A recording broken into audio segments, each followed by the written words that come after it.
Ridha Allah subhanahu wa ta'ala adalah salah satu dari sifat. Nabi SAW mengatakan, laisa lil mu'min ayyudhilla nafsahu. Mukmin itu jangan sampai menghinakan diri. Sejarah hamba yang Allah sebutkan dalam Al-Quran, di antara tujuan besarnya adalah agar menjadi pelajaran. Assalamualaikum warahmatullahi wabarakatuh. Alhamdulillah hamdan katsiran tayyiban mubarakan fih kama yuhibbu rabbuna wa yardah, wassalatu wassalamu ala nabiyir rahmah wa ala alihi wa sahbihi wa man tabi'a hudahu ila yaumil qiyamah. Qala Allah Ta'ala fi kitabihil karim, ya ayyuhalladzina amanu ittaqullaha haqqa tuqatih wa la tamutunna illa wa antum muslimun. Ya ayyuhan nasu ittaqu rabbakumul ladzi khalaqakum min nafsin wahidah wa khalaqa minha zawjaha wa batha minhuma rijalan katsiran wa nisaa'a واتقوا الله الذي تساءلون به والأرحام إن الله كان عليكم رقيبا يا أيها الذين آمنوا اتقوا الله وقولوا قولا سديدا يصلح لكم أعمالكم ويغفر لكم ذنوبكم ومن يطع الله ورسوله فقد فاز فوزا عظيما أما بعد. Ma'asyiral hadirin jamaah a'azzakumullah, pada kesempatan di siang hari ini pembahasan kita mulai masuk kepada pembahasan usulus sittah, 6 landasan pokok dalam beragama, di halaman 70. Perbedaan, kita ingin jelaskan terlebih dahulu apa perbedaan antara al-usulus sittah dengan al-usul ats-tsalatsah yang kita baru saja selesaikan pembahasannya. Al-usulus tsalatsah itu adalah 3 pokok landasan utama yang wajib diketahui oleh setiap muslim, yaitu terkait dengan Allah Subhanahu wa taala, yang kedua terkait dengan dinul Islam, terkait dengan agama Islam, dan yang ketiga adalah terkait dengan Nabi Muhammad sallallahu alaihi wasallam. Jadi 3 hal ini harus dipelajari oleh setiap muslim, tidak boleh tidak. Mengenal Allah, mengenal agama Islam, dan mengenal Nabi Muhammad sallallahu alaihi wasallam. Ini al-usul ats-tsalatsah. Sedangkan yang dimaksud dengan al-usulus sittah itu adalah 6 pondasi pokok dalam beragama yang Allah Subhanahu wa taala telah tegaskan dan telah Allah jelaskan secara gamblang di dalam Al-Qur'an. Jadi judul panjangnya itu, karena nanti bisa kita ambil itu dari muqaddimahnya Asy-Syaikh rahimahullahu taala. Jadi ini sudah disebutkan secara tegas, secara jelas di dalam Al-Qur'an. Padahal sama-sama kita ketahui bahwa adanya hadis atau diutusnya Rasulullah SAW untuk memberikan penjelasan apa yang ada di dalam Al-Quran, tentunya itu. Tetapi ayat Al-Quran sendiri sudah jelas menjelaskan 6 hal ini. Sehingga seolah-olah kalaulah seandainya ini seandainya yang tidak mungkin, tapi kalaulah seandainya tidak ada penjelasan dari Rasulullah SAW tentang 6 hal ini, maka cukup penjelasan dari Al-Quran saja sudah cukup. Yang semestinya, sebagaimana kita ketahui, atau kebanyakan orang beranggapan bahwa orang berdalil dengan Al-Quran itu tidak mudah. Dia butuh penjelasan-penjelasan lain. Maka oleh karena itulah Asy-Syaikh mengatakan, saking jelasnya sebenarnya ini, saking jelasnya, saking gamblangnya Al-Quran sudah menjelaskan, tetapi kemudian banyak orang yang masih salah faham terkait dengan 6 pokok ini. Kita baca terlebih dahulu di muqaddimah di halaman 70. Berkata Asy-Syaikh rahimahullahu taala, bismillahirrahmanirrahim, min a'jabil ujabi wa akbaril ayatid dallati ala qudratil malikil ghallabi sittatu usulin bayyanaha Allah Ta'ala bayanan wadihan lil awami fauqa ma yadhunnu dhannun. Di antara perkara yang paling mengherankan, artinya sangat menakjubkan, dan termasuk satu tanda dari tanda-tanda kebesaran Allah yang menunjukkan bahwa Allah yang maha kuasa, Allah yang tidak bisa dikalahkan, mengalahkan segala sesuatu, adalah 3 pokok yang Allah jelaskan dengan penjelasan yang sangat jelas gamblang bagi orang awam. Tapi ingat, ini orang awamnya orang awam yang bermakna umum, Pak. Bukan orang awamnya orang bodoh, bukan. Maksudnya awam di sini, maka tasdidnya di atas mim. Awam, bukan tasdidnya di atas wawu. Awam, bukan. Oh, sini banyak yang keliru nih. Banyak yang keliru. Tasdidnya di atas mim, awam, artinya orang umum faham. Tapi orang umumnya orang umum di zaman Rasulullah SAW, orang umum di zamannya para berarti sahabat ya, orang umumnya di zamannya para tabi'in. Tapi kalau orang umumnya zaman sekarang sudah bergeser lagi. Fauqa ma yadhunnu dhannun, melampaui apa yang disangka oleh orang yang menyangka. Artinya itu betul-betul jelas, melebihi apa yang disangka oleh orang-orang. Artinya jelas banget. Thumma ba'da hadza, lalu kemudian setelah ini, ghalita fiha katsirun min adhkiya'il alam. Banyak orang yang dianggap sebagai cerdik pandai atau cendikia, mereka keliru. Ghalita fiha katsirun min adhkiya'il alami wa uqala'i bani Adam. Bahkan tadi orang yang dianggap paling cerdas, paling cerdik, cendikia, keliru. Illa aqallal qalili, kecuali sedikit sekali dari mereka. Ini perkataan ini saja, ini muqaddimah ini mengandung banyak faedah ini, Pak.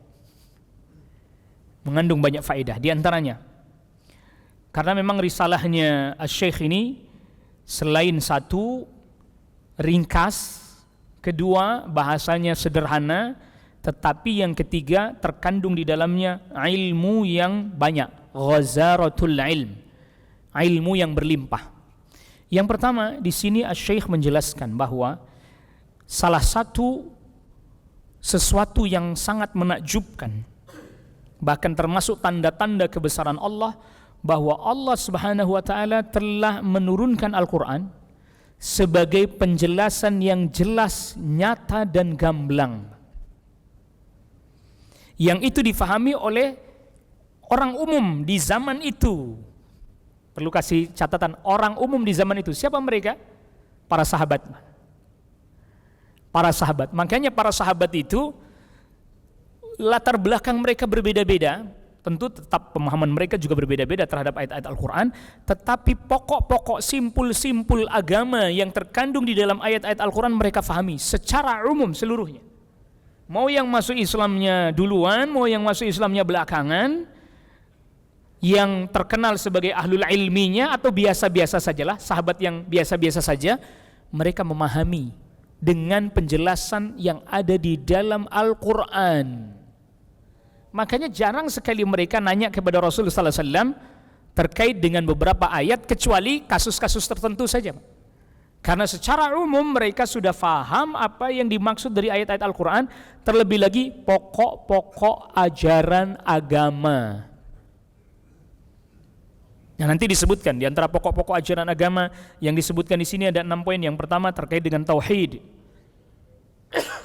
Kedua, bersatu dalam urusan agama, tidak boleh bercerai-berai. Yang kedua, bersatu dalam urusan fisik badan, yaitu taat kepada pemimpin selama tidak memerintahkan kepada maksiat. Afwan, itu yang ketiga. Yang keempat, yaitu penjelasan tentang apa itu ilmu, siapa itu ulama, apa itu fiqih, dan siapa itu fuqaha, dan siapa orang-orang yang bukan ulama tapi pura-pura ulama, bukan fuqaha tapi menampakkan diri seolah-olah dia fuqaha. Yang kelima, penjelasan siapa itu wali-wali Allah. Dan yang keenam, bantahan terhadap orang yang menolak mengikuti Al-Quran dan Sunnah. Kan ada orang yang mengatakan, wah kami juga ikut Al-Quran. Atau ada yang mengatakan, jangan langsung ke Al-Quran, jangan langsung ke Sunnah. Anda siapa? Anda kan bukan mujtahid. Anda kan bukan ini, bukan itu, bukan ini, syaratnya banyak loh. Nah, itu betul. Tapi bukan berarti itu menjadi penghalang orang mengakses Al-Quran dan As-Sunnah. Maka Syekh tidak jelaskan. Dan ini semua dijelaskan di dalam Al-Quran. Maka oleh karena itu nanti dalil-dalil yang didatangkan di dalam bab ini kebanyakannya dari Al-Quran aja, sudah cukup. Tapi kemudian yang terjadi apa? Selanjutnya kata Syekh, kemudian setelah itu orang yang dianggap cerdik pandai, bahkan dia orang yang sangat cerdas, keliru dalam masalah ini. Kenapa bisa begitu? Karena mereka tidak mengikuti jalan orang yang terdahulu, Pak.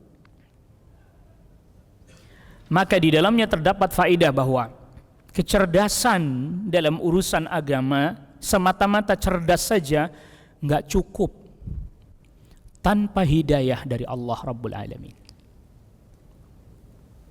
Tanpa mengikuti jalannya orang-orang terdahulu, nggak cukup dia cerdasnya. Makanya Syekh bilang banyak orang cerdik pandai tergelincir. Ya jangan ditanya yang tidak cerdik pandai, nggak usah ditanya ya.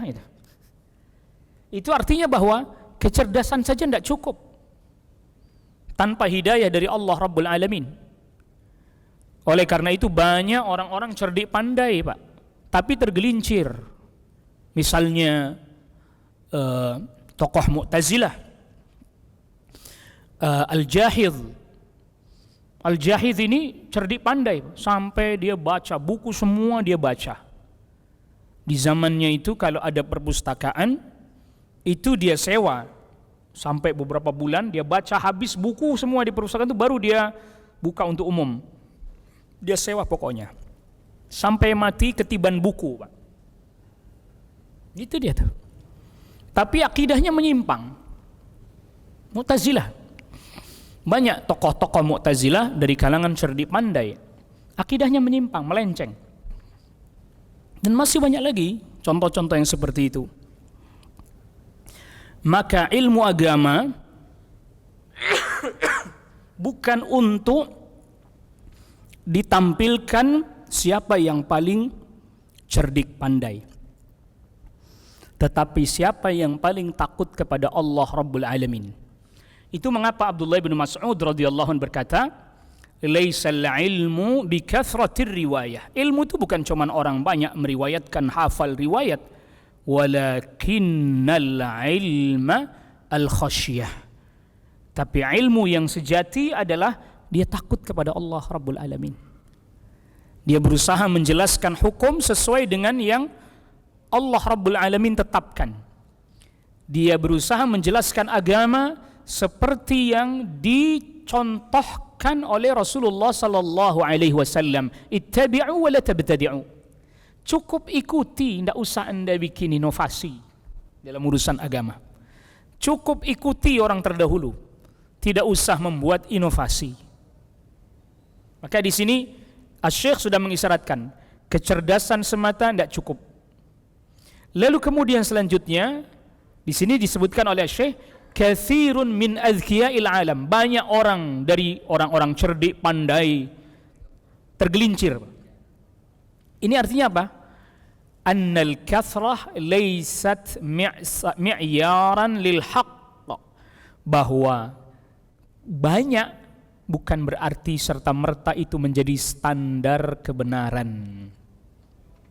Ya penting ini, Pak. Karena ternyata berdasarkan penjelasan Syekh ini, makin ke belakang yang tergelincir makin banyak, Pak. Katsir, banyak. Ditambah lagi Rasul sallallahu alaihi wasallam telah isyaratkan dengan sabdanya. Rasul sallallahu alaihi wasallam bersabda, "Innakum takununa fi zamanin kathirun fihi ulama'uhu qalilun fihi khutaba'uhu. Kalian hari ini para sahabat berada pada satu masa, berada pada satu zaman, ulamanya banyak, Pak. Ulamanya banyak loh, para sahabat itu kan ulama, mereka banyak, khutbahnya dikit, yang khutbahnya Rasul aja. Wasatakununa fi zamanin, dan kalian akan menghadapi satu masa katsirun fihi khutaba'uhu, para penceramanya banyak, wa qalilun fihi ulama'uhu, ulamanya dikit. Itu berarti di dalamnya terdapat isyarat dari Rasulullah SAW bahwa ilmu di belakang makin dikit, makin sedikit, yang artinya akan banyak orang yang dianggap cendekia, cerdik, pandai, tergelincir karena laisu min ahlil ilm, bukan termasuk orang yang berilmu. Karena bukan termasuk orang yang berilmu. Maka tadi kita sudah katakan, ilmu itu bukan cuma orang menampilkan berbagai macam riwayat yang dia hafal, tapi dia takut kepada Allah, sehingga dia nggak berani jelasin, nggak berani mengatakan kecuali apa yang telah ditetapkan oleh Allah dan Rasulnya. Makanya hadis-hadis menjelaskan, banyak sekali hadis menjelaskan tentang zaman di mana di belakang ilmu makin berkurang, ilmu makin berkurang, ditandai dengannya tadi, orang-orang dianggap cerdik pandai tapi dia keliru dalam memahami. 6 hal ini aja keliru. Bayangkan. Maka bisa dikatakan 6 poin ini yang akan disebutkan oleh Syekh itu 6 perkara yang banyak disalah fahami oleh orang di belakang, apalagi di zaman kita sekarang. Ini di zamannya Syekh sekitar abad ke-13 atau abad ke-12, peralihan menuju abad ke-13 Hijriah. Sekarang sudah 15, Pak, abad 15, 14, 45 itu dianggap abad 15. Sudah terpaut sekitar 2 atau 3 abad dengan beliau ini. Ini berarti apa? Pergeserannya sudah banyak ini. Sudah banyak pergeserannya terjadi. Jadi poin-poin yang akan disebutkan ini banyak pertikaian. Tadinya tidak ada yang namanya bertikai, lalu ke belakang berselisih. Makanya tadi banyak tidak menjadi ukuran kebenaran. Wa in tuti aktsara man fil ardi yudilluka an sabilillah. Kalau engkau mengikuti kebanyakan orang, engkau akan menyimpang dari jalannya Allah Rabbul Alamin.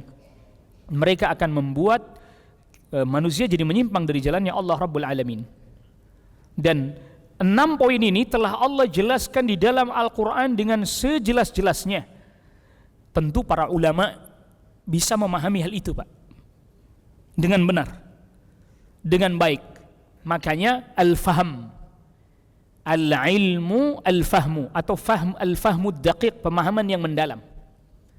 Sehingga ketika hadis menjelaskan, para ulama ketika menjelaskan hadis may yuridillahu bihi khairan yufaqihu fid din, siapa orang yang Allah kehendaki baginya kebaikan, diberikan kepadanya fiqih dalam agama. Al-fiqhu al-fahmud daqiq, pemahaman yang mendalam. Bukan hanya sekedar pemahaman gitu aja, bukan. Pemahaman yang mendalam, al-fahmud daqiq, pemahaman yang mendalam. Itu namanya fiqih fid din.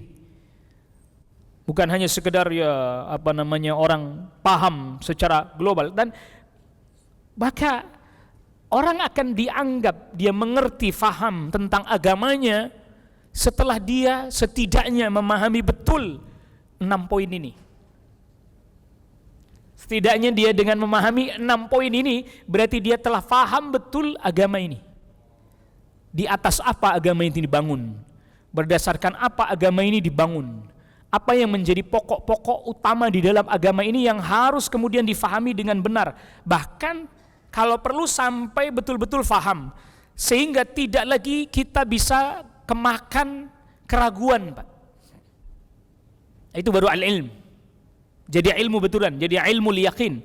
Sehingga kita nggak bisa lagi digoyah. Kalau kita masih bisa digoyah, kita misalnya memahami satu permasalahan A, lalu kemudian datang lagi isu membuat kita goyah akan keyakinan itu, berarti belum jadi ilmu yakin.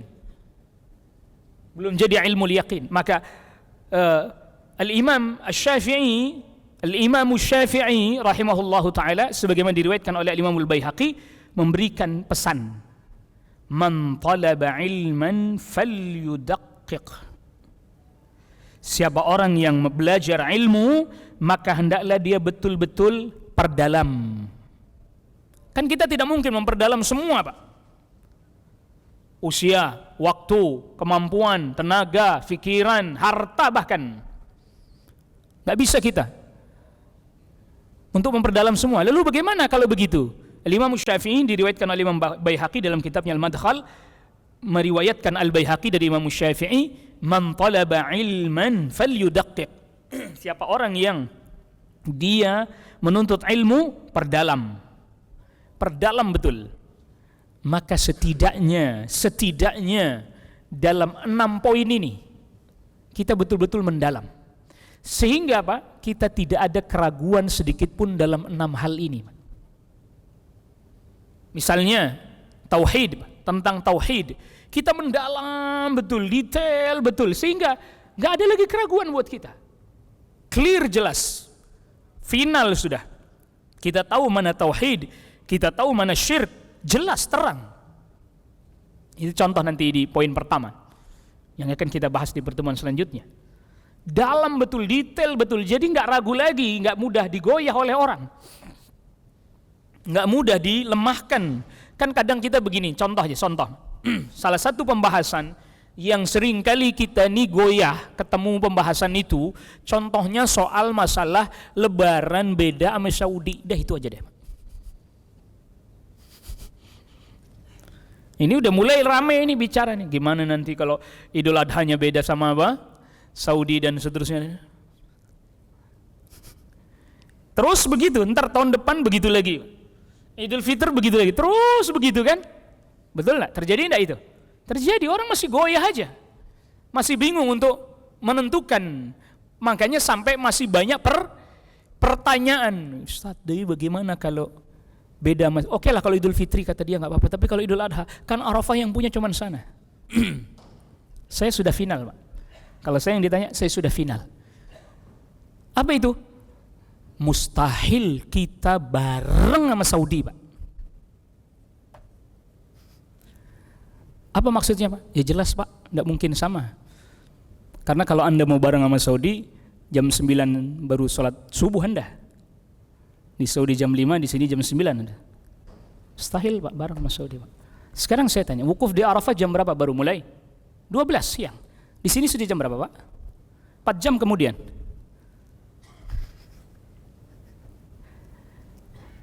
Gimana mau bareng? Kita terluput yang masalah itu. Anda kira bareng itu cuma bareng tanggal? Mustahil Anda bareng sama Saudi puasa Arafah. Kita udah puasa di Saudi masih malam, Pak. Di sini udah subuh, Saudi 4 jam belakang mundur lagi. Di sini jam 5, berarti di sana baru jam berapa? Baru jam 1 malam. Berarti subuh kita udah mulai puasa, dia udah puasa belum? Belum. Mustahil bareng. Final sudah, ini udah final, ini udah bisa ditawar, yang ini final udah nggak bisa ditawar. Kenapa masih dibingungin? Maka ketika saya diberitahu tentang masalah ini, jadi puasa Arafah, ya puasa Arafah itu kan bukan semata-mata bareng dia bareng wukuf di sana. Tidak akan bisa kita bareng wukuf di sana. Maka tadi saya buktikan sudah. Dia jam 12 baru mulai wukuf, bukan dari pagi loh. Wukuf bukan dari pagi. Awas jangan salah paham. Wukuf bukan dari pagi mulainya. Dia mulai jam 12 baru wukuf, Pak. Kita di sini udah puasa sampai jam berapa udah? Tambah 4, 16 berarti jam 4. Udah mau buka kita di sini dia baru mulai wukuf, kan nggak bareng. Yang di sono juga kan, yang puasa dari pagi kan nggak bareng wukuf, tapi setidaknya mereka ketika puasa 6 jam bersamaan dengan wukuf dari jam 12 sampai maghrib, Pak. Kita masih cuma 2 jam barengan sama wukuf. Itu makanya kita katakan mustahil bareng, Pak. Karena Dzulhijjah itu ibadahnya di siang. Di siang. Mustahil bareng. Anda mau Idul Adha bareng Saudi, Pak? Berarti sholat idnya Anda ntar jam-jam 11 lah siang. Mau sholat id jam 11 siang? Mustahil kita bareng. Berarti barengnya cuman bareng tanggal.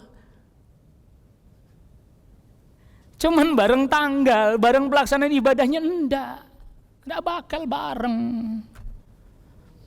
Itu sudah final, udah itu final, dan para ulama telah memahami itu.